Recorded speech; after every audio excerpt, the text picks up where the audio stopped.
If you're applying for the O1 Artist Visa and I'm trying to figure out how to craft great letters of recommendation, watch this video for a how-to guide and top 5 tips on crafting testimonials that will get your O1 Visa approved.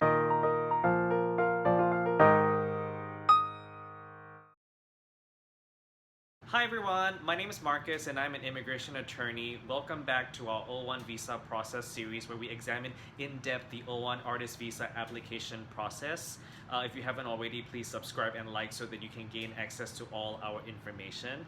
Today, I specifically want to be talking about letters of recommendation. So who exactly can write these letters of recommendation? And the answer is experts in the field. What does expert in the field mean? So if you just graduated yesterday, you are not considered an expert in the field. If you've been working in the field for a while, like a couple of years, you have a few credits underneath your belt, yes, you are considered an expert in the field and therefore can write these letters. Also, these experts in the field don't necessarily have to be US citizens or US based. For example, people who are considered experts in like a foreign country can definitely write these letters for you. Sometimes people ask me, is it a good idea to include letters from professors or teachers? And I don't really think it's a great idea to include them. I think if you're super desperate, you might want to put one or two. But if you put in letters from your teachers, yeah, sure, they're considered experts in the field, but it also tells immigration that you just graduated and probably are not considered extraordinary. So there are two ways where letters of recommendation can feature in your O1 Artist Visa application. First of all, as evidentiary criteria by itself. So as you know, if you've been following the videos, there are 7 evidentiary criteria, and if you can meet 3 out of 7, you are considered extraordinary. So one of the evidentiary criteria specifically states that the beneficiary must have significant recognition for achievements written by experts in the field in the form of testimonials. So basically that means letters of recommendation. The second way that letters of recommendation can feature in the O1 application is by being supplemental evidence for the other evidentiary criteria as well. So for example, one of the other evidentiary criteria is the beneficiary must have played a lead or starring role in a production that's distinguished. So how do you prove that? So one way is to get the letter, someone from the production like the writer or the director or a fellow actor, to specifically state in their letter of recommendation that you played a lead role and why the production is considered distinguished.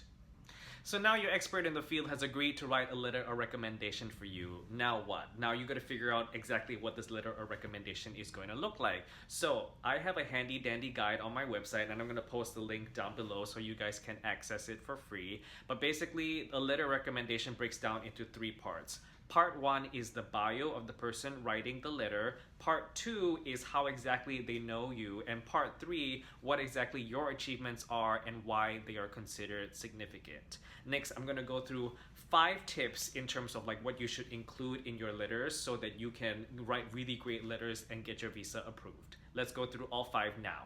Tip number 1, include the date of the letter. I know it sounds really simple, but it is very, very important that you include the date on your letter of recommendation because it gives it this certain air of legitimacy when immigration looks at your letter of recommendation. Letters that don't have dates may cause immigration to suspect that this might not even be a legitimate letter in the first place. So it's so important, please include the date on the letter. Tip number 2, include a detailed bio of the person writing the letter. Remember when we were talking about experts in the field just a few seconds ago? How do you prove that? Through a detailed bio. If you don't put the detailed bio of the person down, how is immigration supposed to figure out if this person is an expert in the field or not? So you want to include things like, does the person have any awards? Does the person have any, like what kind of experience they have? What kind of productions they've had? What kind of person that they work with? What kind of school they went to? And give as much detail as possible. Tip number 3, include the contact information of the person writing the letter. Again, sounds really simple, but the contact information is key to proving that your letter is legitimate. If there's no contact information, immigration has no idea who this person is or even how to contact them or whether this letter is even real or not. So put the contact information down. Tip number 4, give specific examples of your achievements.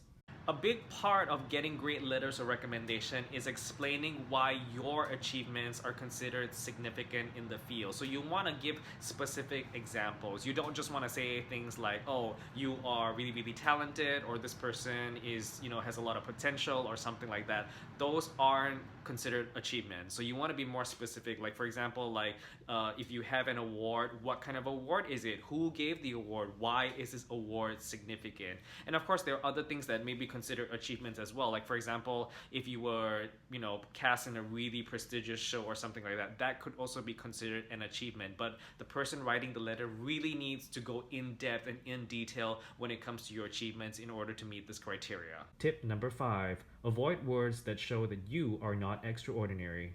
So there are some words that immigration doesn't really like. For example, upcoming, young, talented. So these words sort of sound good, right? No. Actually, they only tell immigration that you have potential, that you will be extraordinary in the future. So you want to avoid words that say things like young and upcoming. This person is going to be a great asset to the American industry in the future. You want to tell immigration that you are already extraordinary, not that you will be considered extraordinary in the future. And that brings us to the end of this video regarding letters or recommendations. So if you haven't already, please like, comment, and subscribe so that we can continue this conversation online.